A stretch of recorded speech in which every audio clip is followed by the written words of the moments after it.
Recently ഈ മൂവിയുടെ പ്രൊമോഷന് വേണ്ടി മലേഷ്യയിൽ പോയിട്ട് തിരിച്ചു വന്നപ്പോൾ എയർപോർട്ടിൽ PM-നെ കണ്ടിട്ട് തിരിച്ചു വന്നപ്പോൾ എയർപോർട്ടിൽ തടഞ്ഞു നിർത്തി. അപ്പോൾ അതിൽ ഒരാൾ സെക്യൂരിറ്റി ഓഫീസർ പറഞ്ഞു, നിങ്ങൾ ആരൊക്കെയാണെങ്കിലും റൂൾസ് ആൻഡ് റെഗുലേഷൻസ് എനിക്ക് മാറ്റാൻ പറ്റില്ല, അത് ഞാൻ ഫോളോ ചെയ്യുന്നു പറഞ്ഞപ്പോൾ സാറ് പറഞ്ഞു അവനാണ് യഥാർത്ഥ ഇന്ത്യൻ എന്ന് SJ സൂര്യ റീസെൻ്റ്ലി അതൊരു ഇൻ്റർവ്യൂവിൽ പറഞ്ഞു.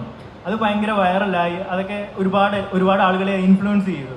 സോ സാറിനോട് തന്നെ ചോദിക്കുവാണ്, ഒരു ഇന്ത്യൻ യഥാർത്ഥത്തിൽ എങ്ങനെയായിരിക്കണം?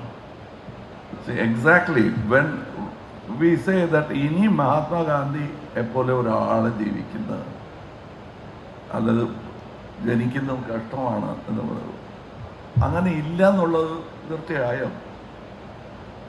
നിങ്ങൾ എവിടെയെങ്കിലും അന്തരീക്ഷത്തിൽ നോക്കിയോ ഒരാളുണ്ടോന്ന്? ഉണ്ട്.